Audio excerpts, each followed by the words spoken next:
के बहन जीवन को संवारा। वन पुत्री घर को चहकाए, जननी बन जो वंश चलाए। जिसने बोलना तुमको सिखाया, क्यों खलती जो प्रश्न उठाया। पुरुष का कैसा ये हट अभिमान, राम सिया राम सिया राम सिया राम।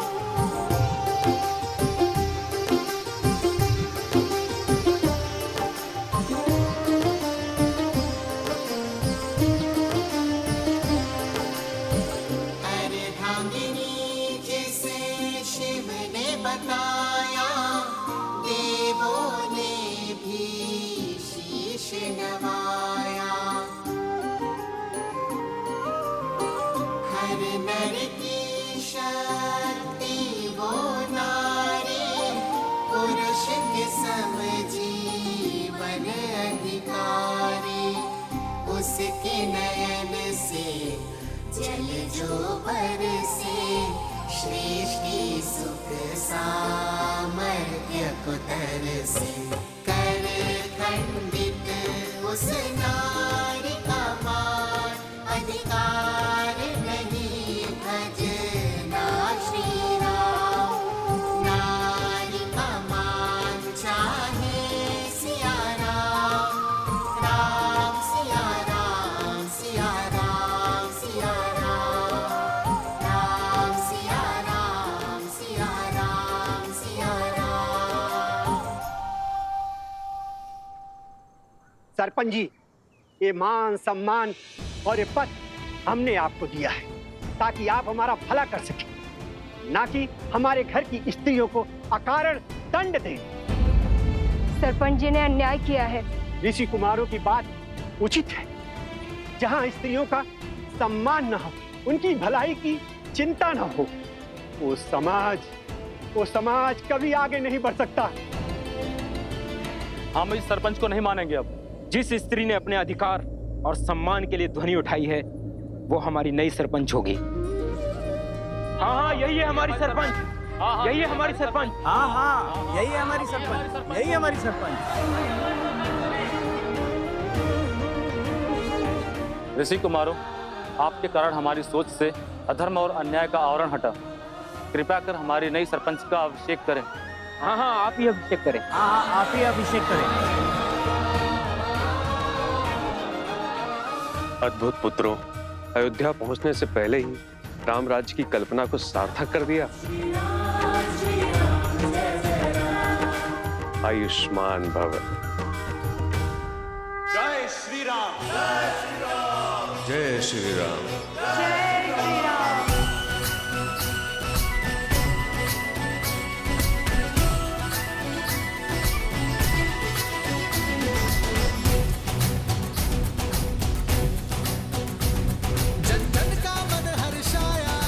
जय श्री राम। देखो सुराज अब आया है, बरसों दुख था है ताप सहा, लौटी अब शीतल छाया है। कर स्थापित मर्यादा, संसार के पाप को हर उठा कर नयतारम, हरि आए हैं बन के नर।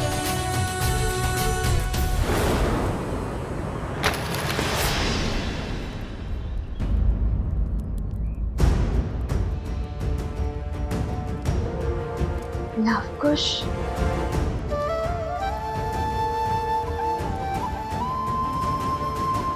क्या हुआ देवी सीता? नहीं, कुछ नहीं, बस एक आभास सा हुआ, जैसे कि सब शुभ होने वाला है।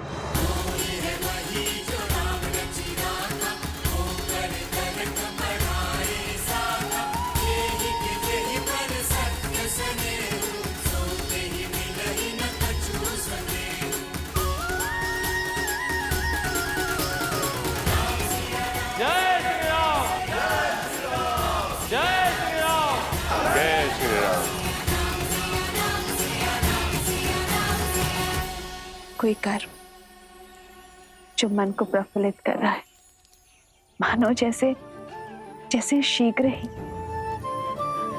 सब शुभ हो जाएगा। समाज में व्याप्त जिस बुराई के लिए मैं और श्री राम अलग हुए थे, वो युद्ध अब गति पकड़ चुका है। ओम इष्ट देवताभ्यो नमः स्वाहा।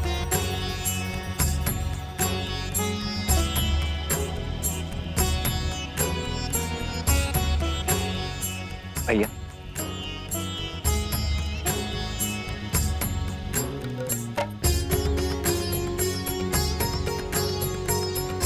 ये 5 पत्तियों वाला बेलपत्र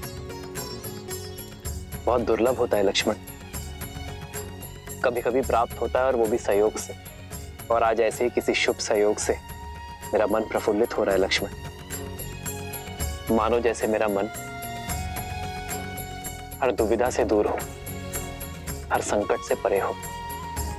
कुछ शुभ अवश्य घट रहा है। हमारे अश्वमेध यज्ञ का अश्व हर स्थान से निर्विघ्न विचरण करता हुआ आ रहा है भैया। कदाचित वही आभास आपके मन में हर्ष का कारण है। नहीं लक्ष्मण, अश्वमेध यज्ञ का अश्व इसका कारण नहीं है।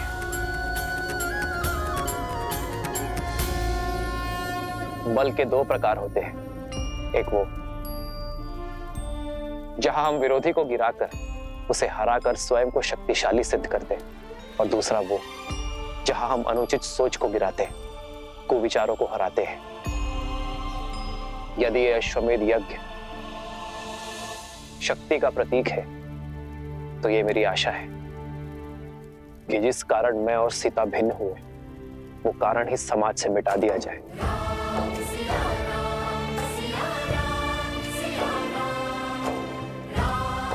समाज में स्त्री को समान अधिकार मिले।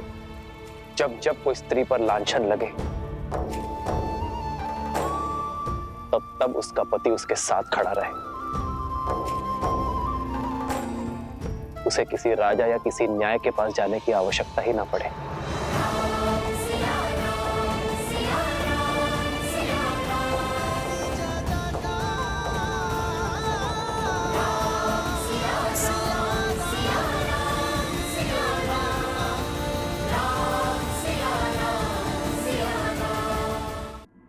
अति उत्तम भैया, आज तो आनंद आ गया। अरे भैया, हमने आज इतना शुभ कार्य किया और आप प्रसन्न होने के स्थान पर विचार से घिरे हुए हैं। हमने जिस कार्य का बेड़ा उठाया था उसका शुभारंभ तो कर दिया, किंतु जैसे जैसे हम अयोध्या की ओर बढ़ेंगे, ये कार्य और कठिन होता जाएगा। स्मरण है ना, वो रक्षक बार बार किसी महाराज को बुला रहा था। बचाइए महाराज। और ये वही है जो हमारे हर कार्य और उद्देश्य के बीच में बाधा बनता है। इसलिए हमें बड़ी सावधानी से उचित शब्दों का प्रयोग करके अपनी बात को सभी के समक्ष रखना होगा।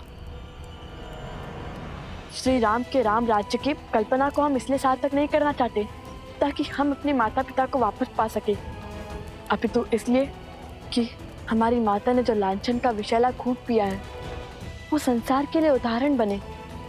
जब जब किसी स्त्री पर प्रश्न उठे तो समाज उस स्त्री के पक्ष में ही उत्तर दे। उचित कहा भैया, हम अपने कर्तव्य का निर्वहन करेंगे। शीघ्र ही अयोध्या पहुंचकर प्रजावासियों की दूषित सोच को पवित्र करेंगे।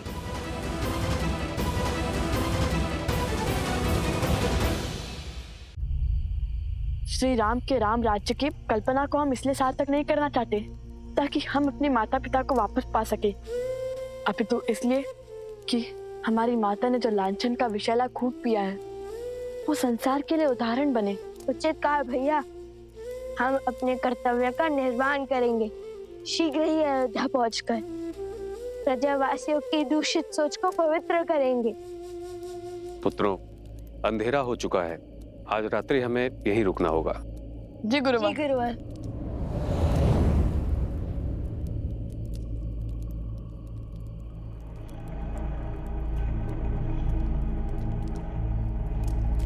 भैया, भोजन बनाने के लिए लकड़ियां लाने का आदेश दिया है गुरुवर ने, किंतु यहाँ तो सारी लकड़ियां गीली है।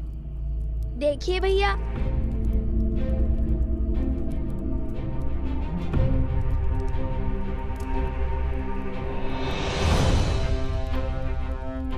बिना वर्षा के ये गीली कैसे हुई? चलिए आगे देखते हैं।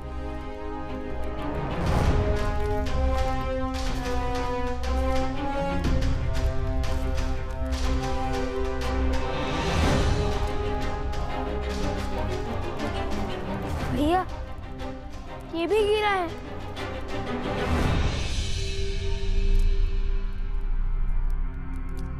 ये भूमि तो बिल्कुल सूखी है, किंतु आसपास के सभी पेड़ पौधे गीले हैं।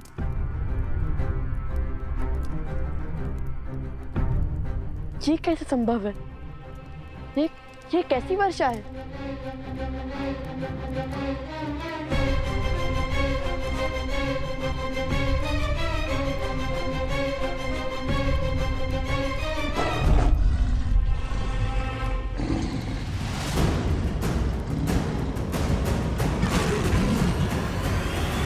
सावधान कुश, यह अवश्य ही कोई माया है।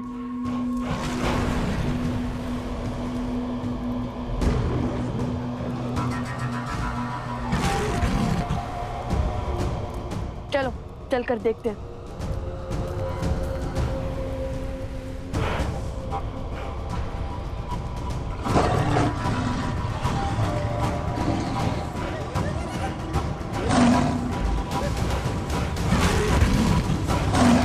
मारे गए।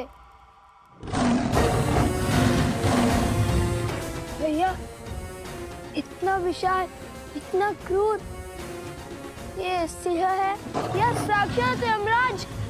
ये कोई साधारण सिंह नहीं, कोई मायावी है। मैंने कहा था ना तुम्हें कुछ, जैसे जैसे हम अयोध्या की ओर बढ़ेंगे, ये माया का जाल हमारे मार्ग में बाधा बनेगा और हमें इसकी काट भी खोजनी होगी, क्योंकि बिना लड़े ये नहीं हटेगा।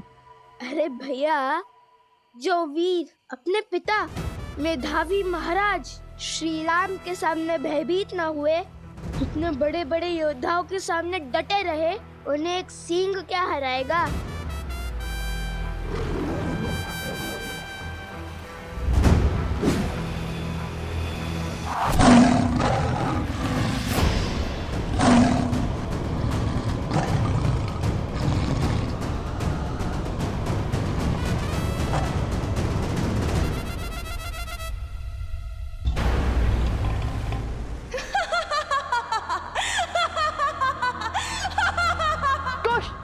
यह ध्वनि कहाँ से आ रही है?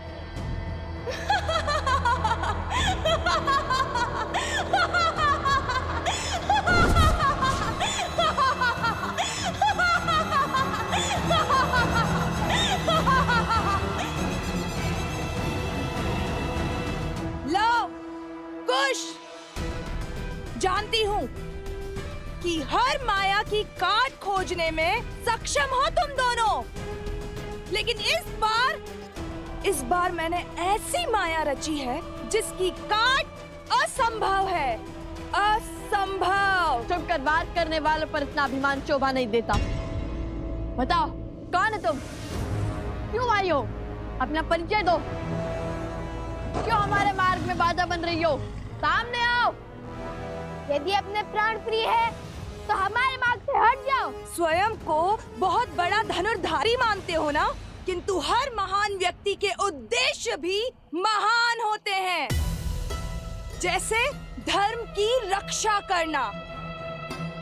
और मैं अपने पग तभी पीछे लूंगी जब तुम उस विशालकाय सिंह को मारकर अपने धर्म की रक्षा करोगे।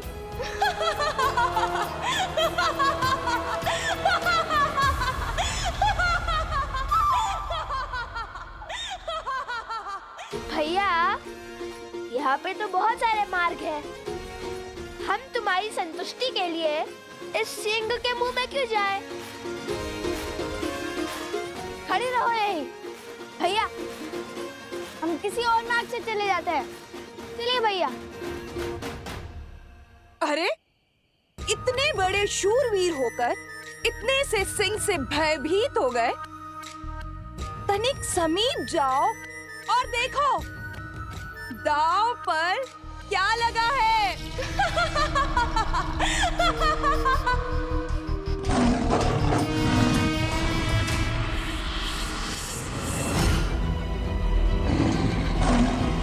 शीघ्र आइए, जल्दी शीघ्र कीजिए।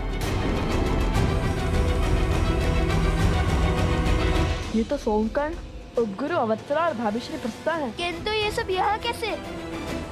अरे ऋषिवर! वहाँ संकट है, रुकिए।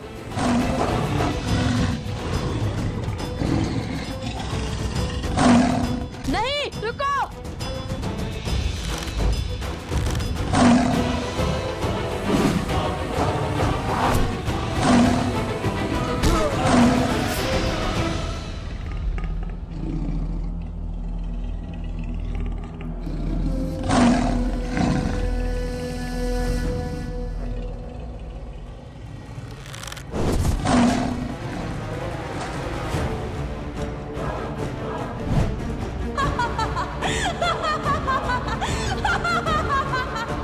अभी भी यहाँ से जाना चाहते हो लवकुश, अपने साथियों को मृत्यु के मुख में छोड़कर? चलो कुश।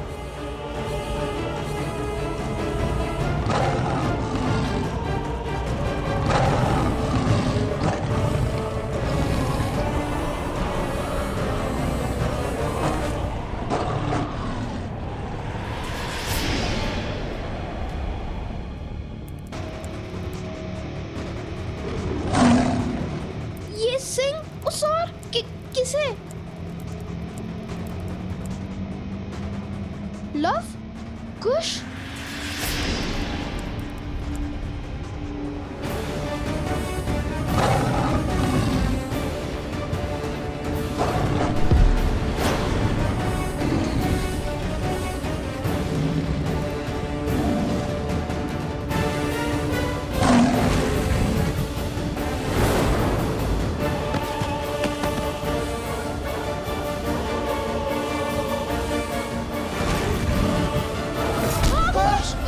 कुश!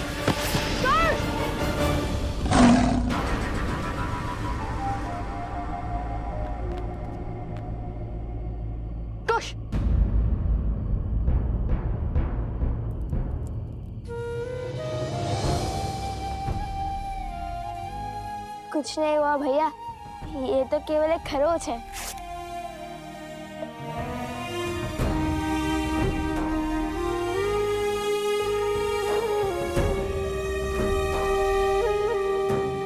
लव, यदि भीतर है तो तुम्हारे प्राण संकट में पड़ सकते हैं। प्राणों से प्रिय मित्र के प्राण दांव पर लगे हैं। आज हमें अपनी जीवन की कोई चिंता नहीं है।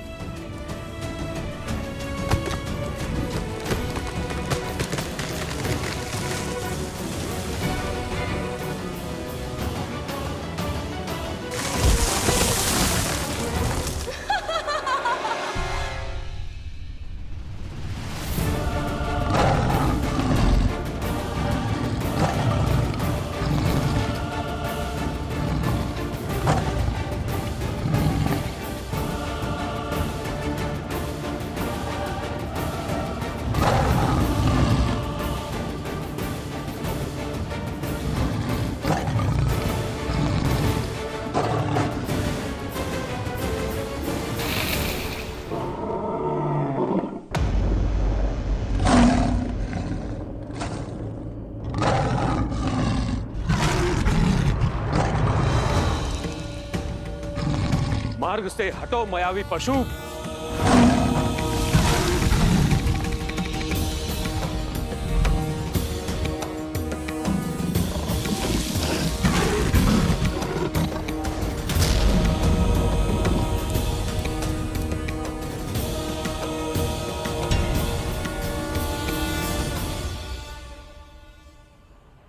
लवकुश, जो करना है शीघ्र करो। ये कुछ क्षणों के लिए ही मूर्छित हुआ है। अब ये उठा तो इसे नियंत्रित करना असंभव हो जाएगा। ध्यान रहे, घायल सिंह और भी अधिक घातक होता है।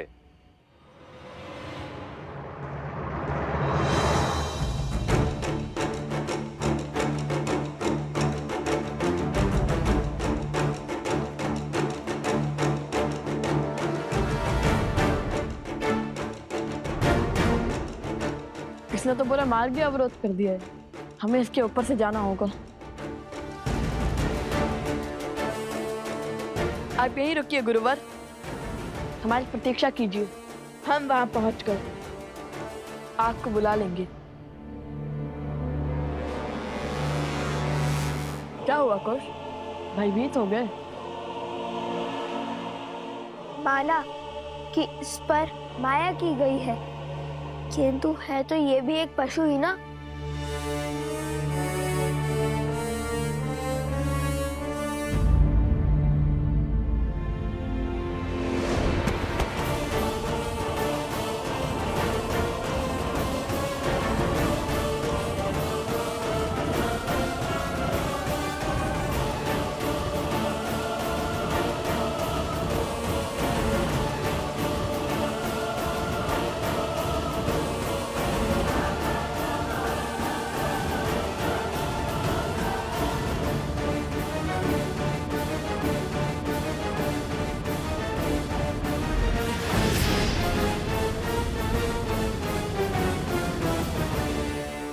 कहाँ रह गए कुश? अरे सिंह का शरीर है, अयोध्या का उपवन नहीं।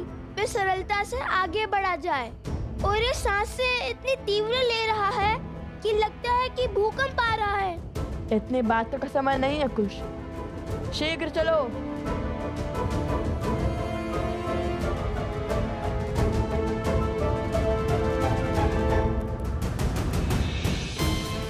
वो देखो।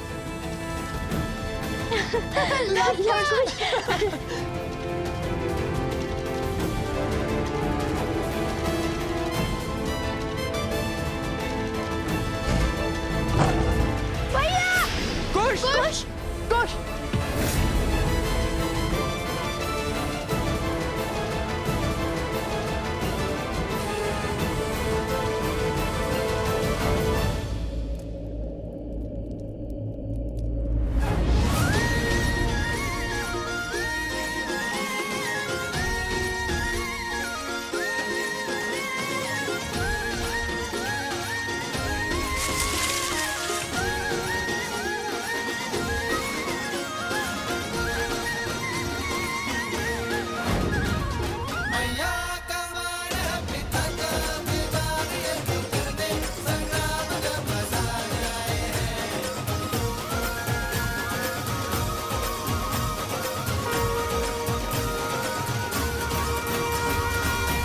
आप सब यहाँ क्यों आए हैं?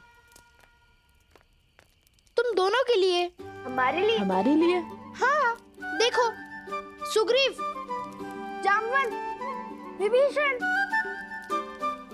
तुमने ही तो कहा था ना कि तुम रामायण का मंचन करोगे, तो उसी उद्देश्य से कुछ विद्यार्थियों को यहाँ जोड़ने चले आए। सभी राम कथा सुनने के लिए इतने उत्सुक थे, तो हम इन्हें लेकर आ गए। किंतु हमें क्या पता था यहाँ इतना भयानक सिंह होगा। शांत हो जाओ सोम, ये सिंह हमारा कुछ नहीं कर पाएगा। सिंह के संकट से कौन रो रहा है? मन तो इसलिए रो रहा क्योंकि अब तुम फिर से यही कहोगे कि जहाँ मैं होता हूँ वहाँ समस्या अपने आप आ जाती है।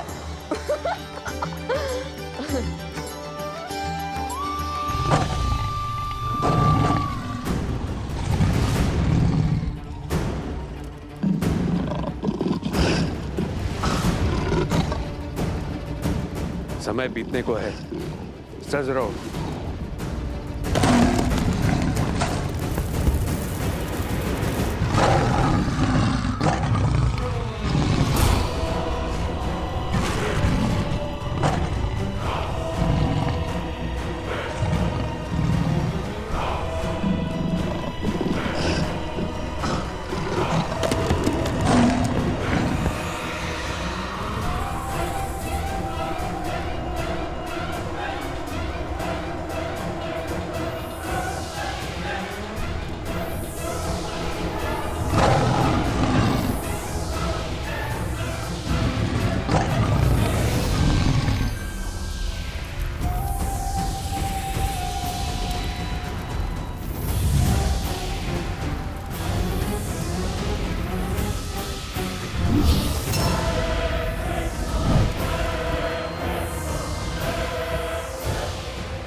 रुको।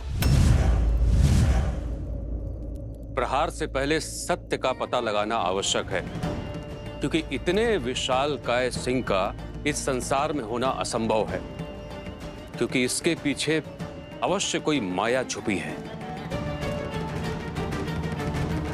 आपका संदेह उचित है। इसके पीछे से किसी स्त्री की ध्वनि आ रही है, और ये माया भी उसी स्त्री ने रची है। तो उस मायावी स्त्री से लड़ने की योजना है?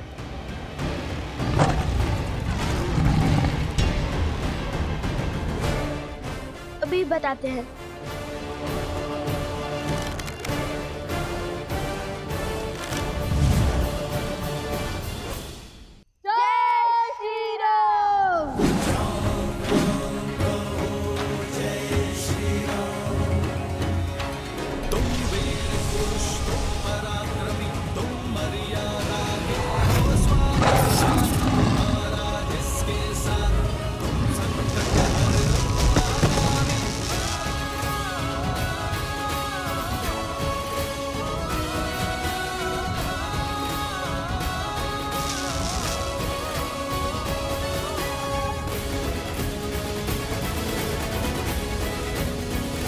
हमने इसको एक ऐसे बंधन में बांध दिया है जो एक पहर तक नहीं टूटेगा। इसलिए हमें शीघ्र इस संकट का हल खोजना होगा।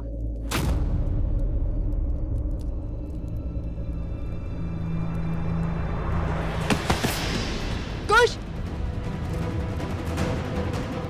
कुश, क्या हुआ? कुश, उठो! कुश, उठो! कुश, उठो! उठो कुश! कुश, क्या हुआ तुम्हें? बता मुझे। कुश, उठो!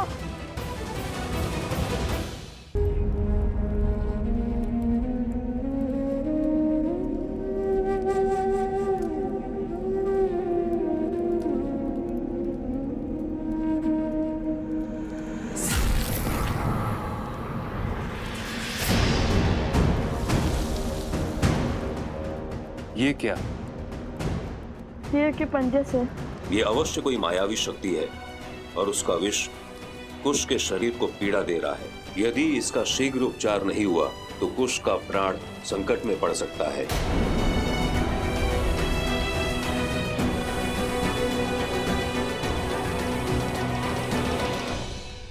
कुश, उठो! कुश, क्या हुआ तुम्हें? बता मुझे। कुश, उठो!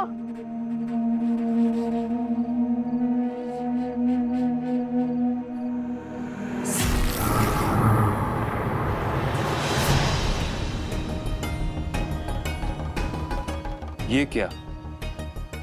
शेर के पंजे से। ये अवश्य कोई मायावी शक्ति है और उसका विष कुश के शरीर को पीड़ा दे रहा है।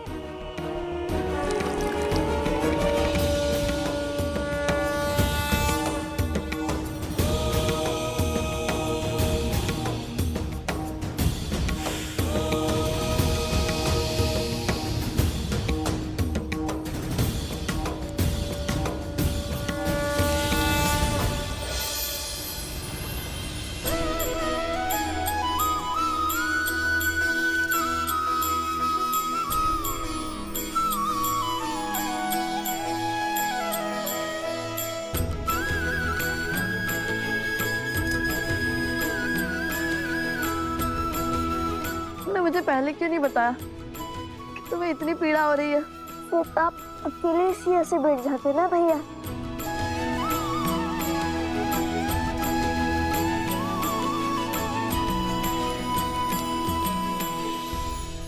धन्यवाद गुरुवर, किंतु ये घाव ठीक तो हो जाएंगे ना?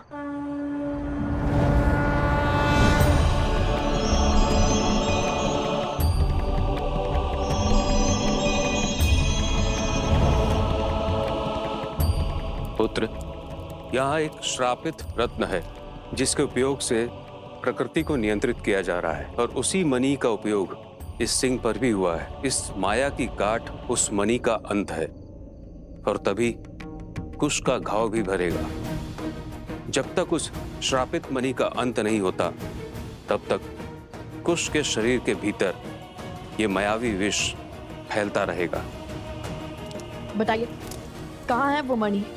मैं अभी जाकर उसे नष्ट कर दूंगा और अपने भाई को इस कष्ट से मुक्त कर दूंगा। पुत्र, मैं तुम्हारी भावना समझ रहा हूं, किंतु उस स्थान तक पहुंचना सरल नहीं होगा, क्योंकि उस मणि की भांति वो स्थान भी श्रापित है और वो असुर शक्ति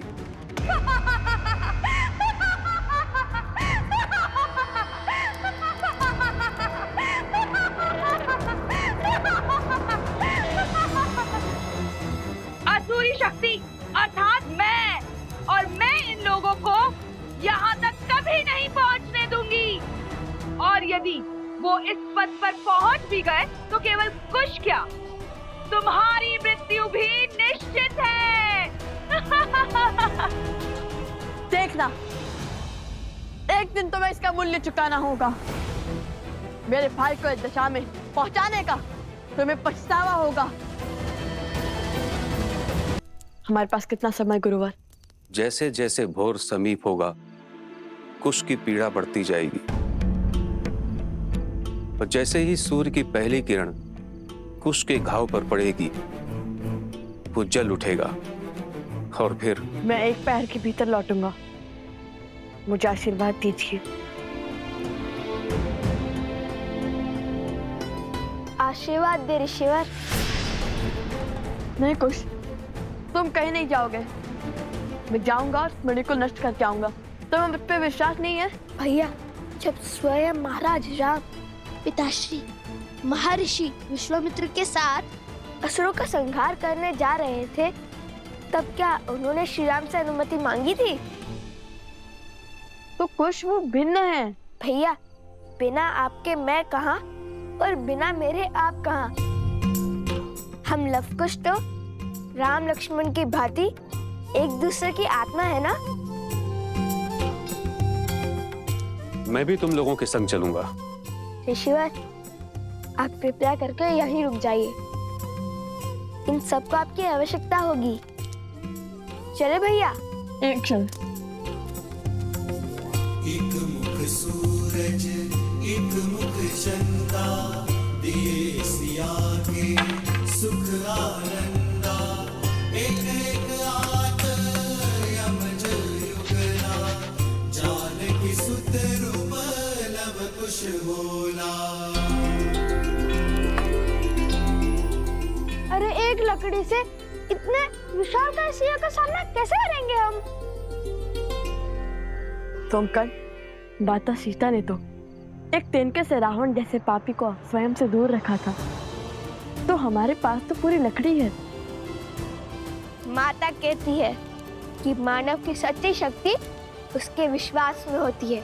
स्मरण रहे, यदि कितनी भी विशालकाय बुराइयां क्यों ना आ जाए, यदि हम उसकी आंख में आंख डालकर देखते हैं तो वो बुराई भी घबरा जाती है। चाहे जितना बल लगा ले, तुम्हारी आंखें झुकनी नहीं चाहिए। मुख पर भय दिखना नहीं चाहिए, समझे? ये समय भय को भयभीत करने का है।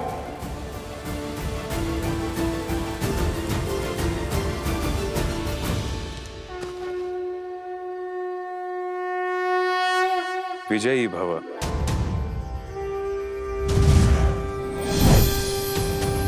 पुत्र, ये हर माया को भेदने में सक्षम है। इसकी आवश्यकता तुम्हें होगी।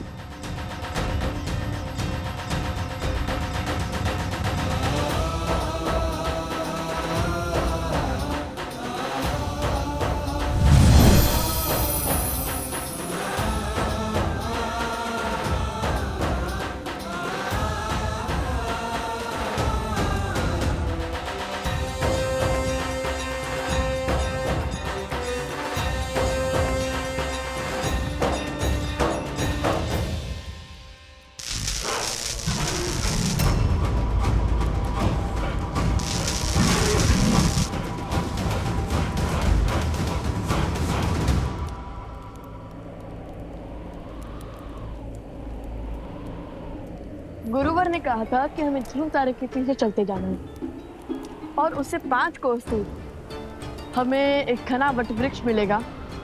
उसके ऊपर एक तांबे की घंटी होगी। भैया, क्या हुआ कुछ? बहुत पीड़ा हो रही है, खाब कष्ट दे रहा है। बताओ मुझे, यदि तुम्हें विश्राम करना है तो कर लो। नहीं भैया, मैं ठीक हूँ। मेरी अचरज का कारण तो आपकी सोच है। आप कब से मेरी भांति सोचने लगे? इतनी तेज आंधी में घंटी को भागे भागे आंखों से खोजने लगे। समझ गया।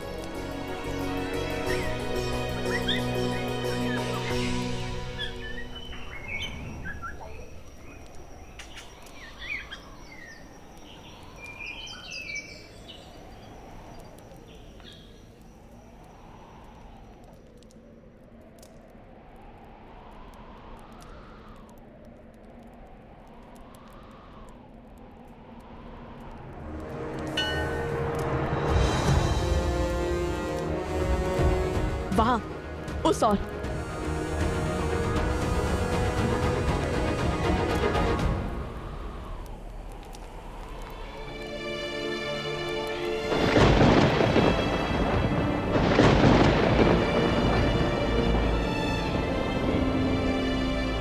कुमुदनी, सोमकर्ण, अवत्सरा, प्रसूता, कोई नहीं लौटा अब तक? नहीं देवी। अच्छा, आते ही होंगे, किंतु इतना समय तो नहीं लगना चाहिए था। और प्रकृति भी कितनी रौद्र रूप में है। मेरा मन घबरा रहा है अब तो। आप कैसे कर लेती हैं ऐसा? अपनी संतान के लिए तो हर कोई चिंतित होता है, किंतु आप सभी के लिए इतना व्यथित कैसे हो जाती हैं? अपने केवल रक्त से नहीं, मोह के बंधन से और स्मृतियों के बंधन से भी तो बनते हैं ना कुमुदनी। अवश्य, अभी चिंता त्याग दीजिए, वो बस आते ही होंगे।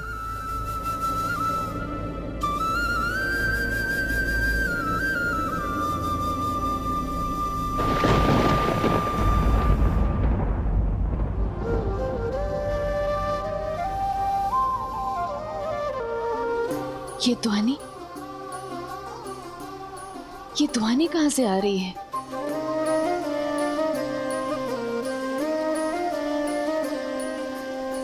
मिथिला में शिव का धनुष भयंकर, जिसे ना हिला सका कोई धुरंधर। राम लखन गुरु मिथिला पहुँचे, लक्ष्य था देखन सिया का स्वयंवर। मिथिल सभा में थी विकट निराशा, कौन बने